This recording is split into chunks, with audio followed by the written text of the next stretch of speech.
Hello, and welcome to Nomadic Diaries, the re-entry series. I'm Doreen Cumberford, the host. And I'm Linda Mueller, the co-host. Hello, this is Linda Mueller with Repatriation Diaries. This month, Doreen Cumberford and myself are here to inform, impact, and inspire your repatriation journey. Today, I'm reading to you from Arriving Well, stories about identity, belonging, and rediscovering home after living abroad. Returning home deepened my connection to my country and added a kaleidoscopic layer to my international life. The story we have today is called Finding the World in My Hometown by Lucille Abendanon. I'll never forget the day I first learned the term repatriation. I was in the living room of our apartment in Istanbul, playing with my 2-year-old son, when my husband Berto clattered through the front door with a wild look in his eyes, like a hunted deer.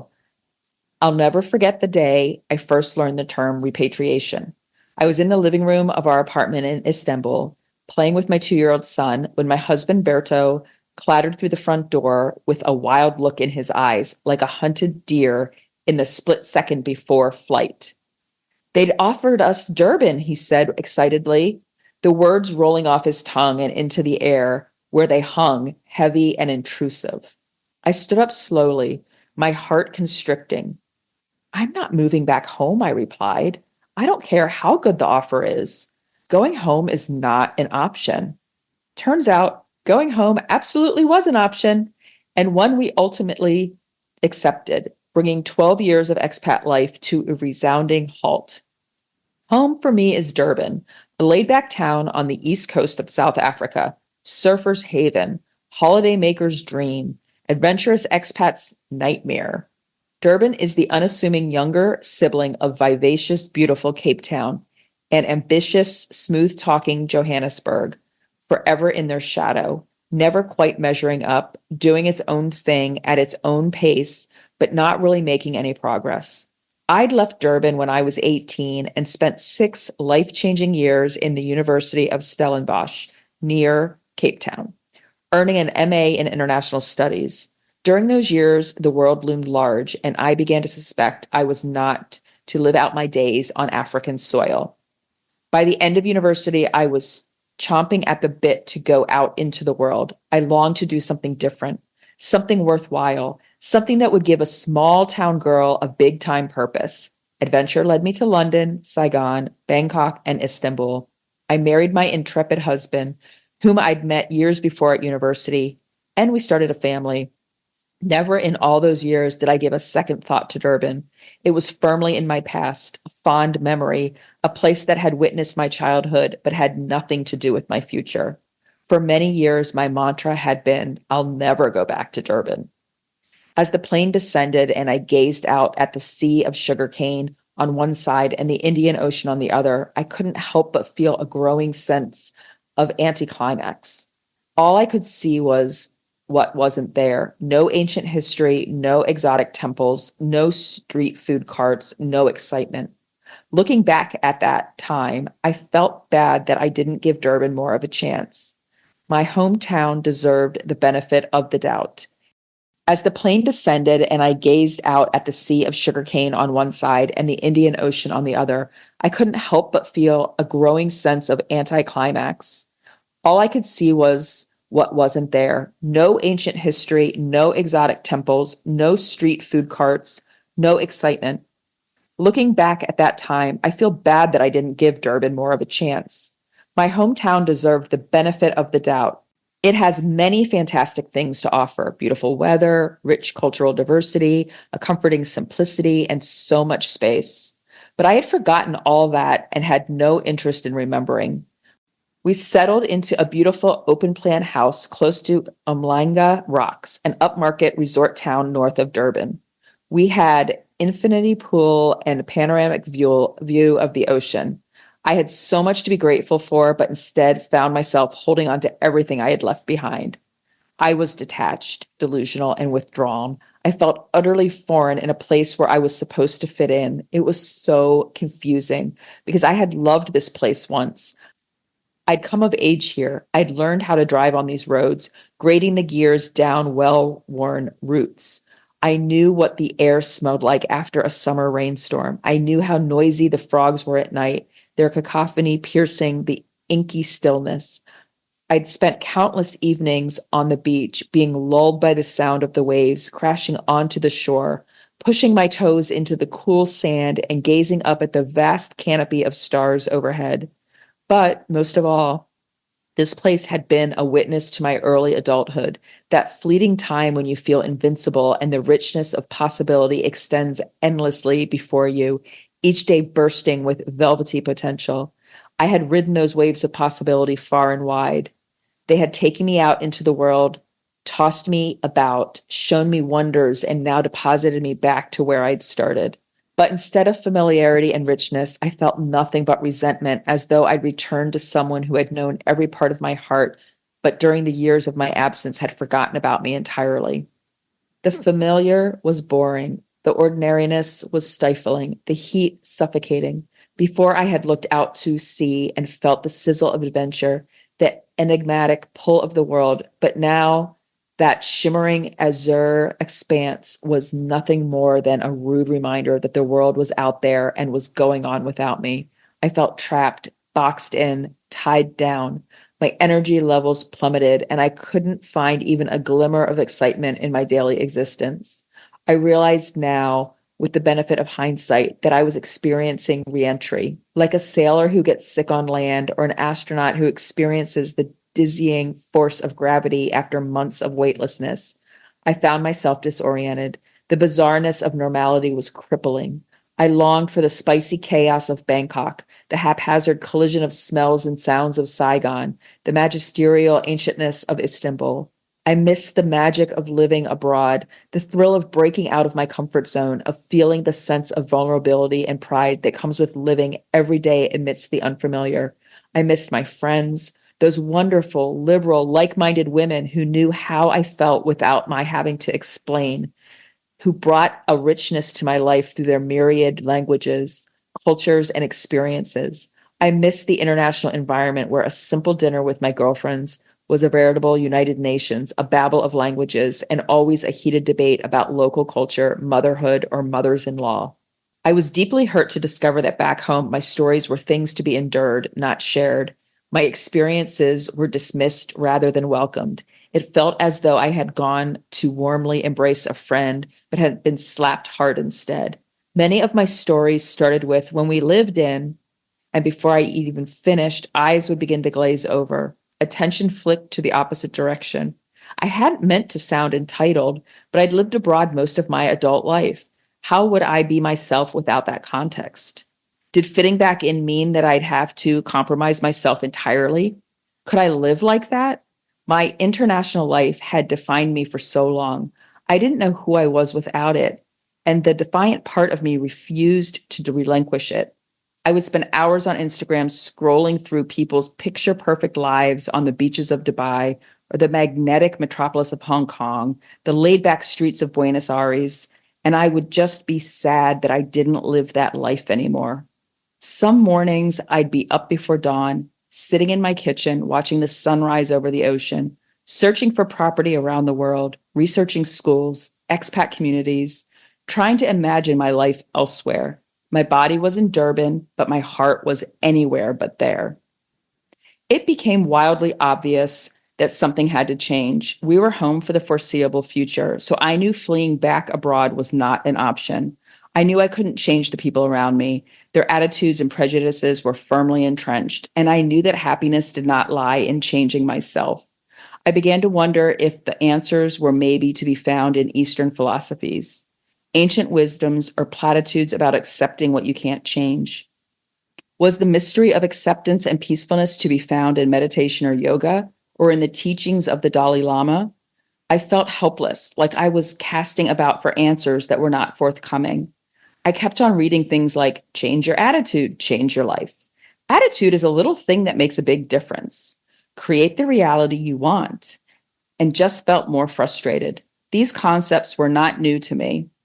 I am generally a positive person. But during that time, I felt nothing but apathy and disinterest. I felt like a captive tiger pacing its cage. If only I could escape, I'd show the world how strong I could be. One morning, as I sat with my laptop, sipping my coffee and watching the sky slowly turning pink, its color gradually bleeding into the ocean, I found myself thinking about the wonderful international stories both my kids have, and the dots suddenly connected in my head. My first son was born in Istanbul. He has Dutch and British passports. He lives in South Africa. My second son would be born in South Africa and have Dutch, British, and South African passports. And one day he may live in Singapore, Budapest, or Rome. I found myself born in one country, grew up in another, and had lived around the world. These are our stories. This is our history, and we carry that history with us wherever we go. Our current circumstances cannot undo that history. It stays with us no matter what. And in a flash, I realized that I had been looking at returning home in completely the wrong way. I had viewed it as the end of my international life, as a return to normal, as a reset. I saw it as an act of relinquishing rather than deepening. But what if returning to a place I knew well was not an ending, but merely a continuation of my life story?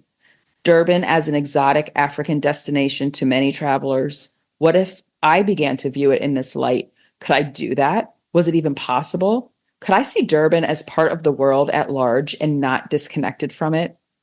Somewhere deep inside, I felt a flicker of optimism, of hope igniting, and I knew that I was on to something. Over the previous 12 years, I had learned how to be an expat, how to build a life from nothing, how to land in a country knowing no one and create a rich and fulfilling life.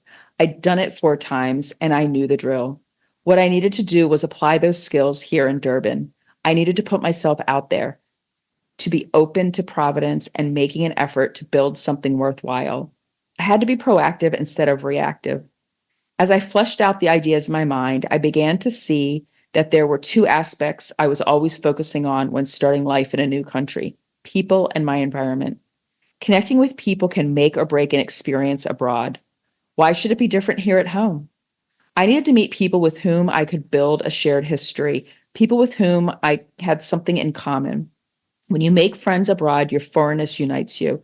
The fact that you're different makes you the same. Any actual similarities in interests or personality are discovered later. The opposite is true for making friends at home. You need to find similarities first. The differences can be explored once the history has been created. I realized that by leading with my international life, I was alienating new people here at home. I needed to find firm footing on common ground before introducing that part of me. People are a lot more accepting when they're investing in a friendship. That had to be my focus. A familiar environment creates comfort. This much I knew. The problem with Durban was that it was too familiar. There was nothing left to discover, or was there? I remembered how I would walk around my new neighborhood in a new country. In doing so, I was establishing familiarity, but also connecting closely with my environment. There is something about being physically present rather than behind the wheel of a car that makes all the difference. The connection is much greater. Perhaps what I needed was to reconnect with Durban in a new way, on foot, with no barriers. Having identified these 2 prongs of attack, I set about thinking of ways to make them a reality in my life. The first thing I did was to find a mom and baby group. I had a toddler and a baby on the way, so meeting other moms was a great start. Google only gave me one promising lead, and that Friday, I nervously walked into the Hall of Women and shrieking kids and was welcomed by a smiling and gracious mom whose name was Tara. We quickly discovered that we shared a dry sense of humor and a Pinterest obsession, and we've been friends ever since. The following Friday, when I arrived at the hall, there was a table of gifts, a foot spa, and a tea and cake. Tara had organized a baby shower for me. These women had come together for me despite hardly knowing me at all. When my second son was born a month later, those same wonderful women brought cooked meals to our home every day for a week. I said yes to every invitation, every play date, and every offer of coffee. Tara's son and my son ended up in the same class at school, and my social circle grew organically from there. I began walking around our neighborhood with my boys, stopping to show them interesting stones and pretty flowers, and sometimes to watch the troop of gray vervet monkeys that passed through on their never-ending hunt for food. bounding across rooftops, or venturing down the street level when something caught their eye. This was not the area I had grown up in, and whilst I knew the streets well, I found that I enjoyed getting to know the minute details of where we lived: an interesting tree, a friendly dog, a humorous postbox, a smiling gardener who'd laugh with the boys and say, "Hey, Bafana, Bafana," which means the boys in Zulu. But it was also the name of South Africa's football team, which delighted my sports crazy son. Durban has a strong running culture. 3 times a week, starting at 5:15 a.m., 400 or more runners gather on a street corner in a leafy suburban neighborhood called Durban North to run a pre-designated 10-kilometer route. The runners fill the narrow streets, setting off car alarms and dogs as they go. It's a wonderfully social and uniquely Durban with its warm mornings and luminescent sunrises. Once my husband and I joined the group, my quality of life changed immeasurably. Being outdoors, pounding the pavement foot after foot, discovering new roads and routes, chatting with new friends, pushing my body to be fitter, greeting the sun with gratitude and feelings of being proactive, combined to banish all traces of doom and gloom. One day, Berto took me running along the beach trail in an area called Umhlanga, close to our house. The trail was a thin dirt track which passes across a lagoon and then twists and turns its way to the beach. Running it is tricky, as you have to look out for branches overhead and gnarled roots that may trip you up. The whole experience was utterly exhilarating for me, and I became hooked on trail running. We found a group which met twice a week and ran one of the many nature paths and trails to be found around Durban. On the weekends, we'd head out into the sugarcane fields, along the beach, or across the rickety bridges above the mangrove swamps. We'd hear fish eagles calling to the river mouth and see monkeys in the trees above us, but luckily never had any snakes. Sometimes we'd head out to the bush reserves for longer runs and be greeted by zebra, springboks, gazing idly. Running planted my feet firmly on the ground in Durban and tethered my heart there too. My heart opened, inspiration came flooding back, and I began to write about my international life and raising global children. I felt engaged and involved, as though rediscovering my connection to Durban, I was rediscovering myself. I remembered that I used to love about my hometown: the sunshine, the laid-back vibe, the tropical heat, and the red earth, and gradually I became less resentful about having to live there. My boys spent their early childhood barefoot on the beach, eating fruit straight from the trees, and experiencing racial, ethnic, and religious diversity in a richer way than they ever will again. Durban's outdoor lifestyle and beautiful nature make it paradise for children. So often when we long for change, all we experience is the sameness. Yet when we calm our wandering hearts and find peace in a place, the winds of change blow with greater force. I had found my peace in Durban, but we soon discovered that Berto's next role would be in the Netherlands. As I sit here in frosty Holland, the African sun is a shimmering memory. I wonder if we were crazy to leave again. My kids certainly think so. I look back on our time in Durban and recognize it as the gift it was. My sons connected with their roots. They experienced firsthand the zest of life that South Africans have. They spent 3 years naked and free, learning about wild animals and witnessing immense natural beauty. That would have been enough to make me love Durban again. But for those 3 short years, my hometown crept under my skin and became a part of me. Became perhaps the most cherished part of my story thus far. Returning home deepened my connection to my country and added a kaleidoscopic layer to my international life. When I'm in Durban, I carry the world within me. When I'm in the world, Durban is always in my heart. Here's the coaching section. Lucille did 3 very important things to make re-entry a positive experience. First, she was honest about how she felt: detached, resentful, trapped. She didn't minimize her feelings or sweep them under the rug. Second, she reframed re-entry from the end of her international life to a deepening of it. Third, she applied the same strategies for creating a satisfying life abroad to her new life at home. Not only did she become proactive in finding common ground with new people in order to build a shared history, she also set out to rediscover her familiar environment in a new way, by foot. Doing these 3 key things helped Lucille find confidence and connection on her own terms in re-entry. Reflection questions. How do I feel in re-entry? How do I want to feel? How can I reframe reentry? Which strategies that I use to create my life abroad can I use in reentry? Thank you for being here and listening to this story. If you have any questions, or if the story brought up any thoughts of your own repatriation experience, please share them with Doreen and myself. Check the show notes to find out how to reach us. Have a great morning, afternoon, or evening, wherever you may be. Bye.